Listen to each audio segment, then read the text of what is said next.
Thunderclappers, tons of mosquitoes, zzz, and wild animals were just a few of the things that Lewis and Clark ran into on their expedition through the newly acquired Louisiana territory. This is Lewis and Clark and the Louisiana Purchase. In the early 1800s, Jefferson ordered Monroe to go to France to negotiate terms so he could purchase New Orleans for $7.5 million. Cha-ching! When he got there, Napoleon gave Monroe an offer he couldn't refuse. Napoleon wanted to sell 828,000 acres of land, which include all or part of 15 current U.S. states, for the low price of $15 million.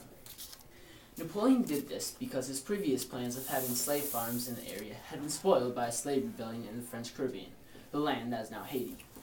Now, since he could not have slaves farmed there, he feared Britain would take the land, so he sold it to the U.S. for 2 to 3 cents an acre.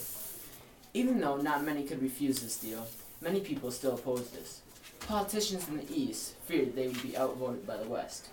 Others said the price of $15 million was too much because the government was still starting out and didn't have a lot of extra money. Some even went as far as to say it was unconstitutional because the Constitution did not say they could buy foreign land from countries. Although we didn't have a whole lot of money to spend, the offer was too good to resist. Settlers liked the new purchase because they felt it was manifest destiny or God-given right to continue moving west and spreading across America. Frontier farmers welcomed the news with much happiness because it gave them more land and ensured they could continue to use New Orleans as a port to ship goods. Jefferson needed to explore this new chunk of land at WS, so he chose Meriwether Lewis, his personal secretary and an expert hunter-explorer. Lewis decided to bring his best friend and skilled map banker, William Clark, on the expedition. The final members of his party were some 40 more soldiers, explorers, frontiersmen, and Clark's slave, York. Lewis and Clark set out on May 4, 1804, from St. Louis, Missouri. Their main goal was to find the Northwest Passage, which was a long river, which was said to go all the way to the Pacific Ocean. If this passage was found, it would more than double the trade to the outside world. The explorers made camp when winter came around near Van Dam Village, in what is now North Dakota. There, they met a young Shoshone woman named Sacagawea and her husband, a French fur trader. Lewis and Clark hoped she could translate for them when they reached Shoshone territory. In the spring of 1805, Lewis and Clark set out again from their camp. They went up the Mississippi, carrying their boats and supplies over land.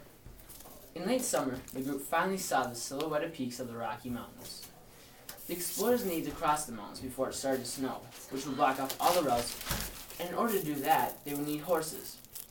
Fortunately for them, they made it to Shoshone territory, when they came across a group of Shoshone Indians. The leader of the group happened to be Sacagawea's brother, so she was able to convince him to give the explorers the horses they so desperately needed.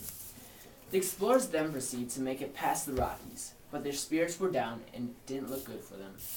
Luckily, some Nez Perce Indians took them in and saved them from starvation and certain death. On December 3, 1805, the explorers reached their destination, the Pacific Ocean. After a long cold winter spent in Oregon, they finally headed home.